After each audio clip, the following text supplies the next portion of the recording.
नमस्कार बच्चों, मैं हूँ प्रीति मैडम। मैं एक हिंदी शिक्षिका हूँ और मेरी कक्षा में आप सबका स्वागत है। तो हम पढ़ रहे थे दंडक वन में 10 वर्ष राम जी ने कैसे गुजारे। अब हम पढ़ते हैं आगे क्या होता है।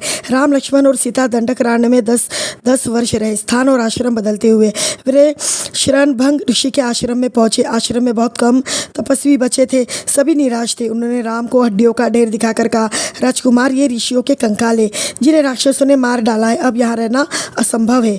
तुषऋण मुनि ने भी राम को राक्षसों के अत्याचार की कहानी सुनाई। मुनि ने ही राम को अगस्त्य ऋषि से भेंट करने की सलाह दी। विंध्याचल पार करने वाले वह पहले ऋषि थे। मुनि ने राम को गोदावरी नदी के तट पर जाने को कहा।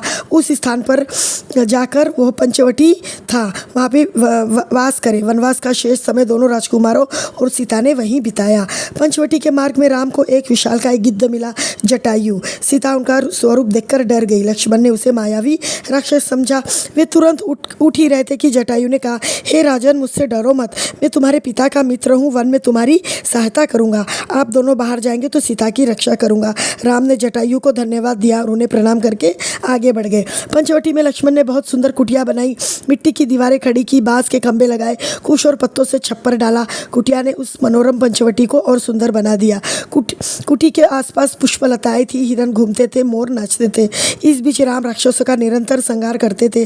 वे जब भी राक्षसों पर आक्रमण करते, राम लक्ष्मण उन्हें मार देते। उन्होंने सीता को पकड़ लेने वाले राक्षस विराट को मारा। वन से राक्षसों का अस्तित्व लगभग मिट गया। तपस्वी शांति से तप करने लगे। एक दिन राम लक्ष्मण और सीता कुटी के बाहर बैठे हुए थे। लता कुंज को निहारते, उनके सौंदर्य पर मुग्ध होते।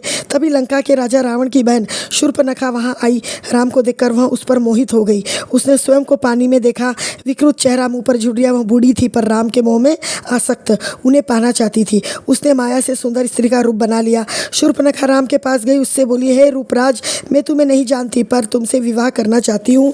तुम मेरी इच्छा पूरी करो, मुझे अपनी पत्नी स्वीकार करो। आगे क्या होता है बच्चों, ये हम अगली कक्षा में पढ़ेंगे। अगर ये वीडियो आपको अच्छा लगता है तो प्लीज़ मेरे वीडियो को लाइक कीजिए, मेरे चैनल को सब्सक्राइब कीजिए और बेल आइकन भी दबा दीजिए। धन्यवाद। जय हिंद।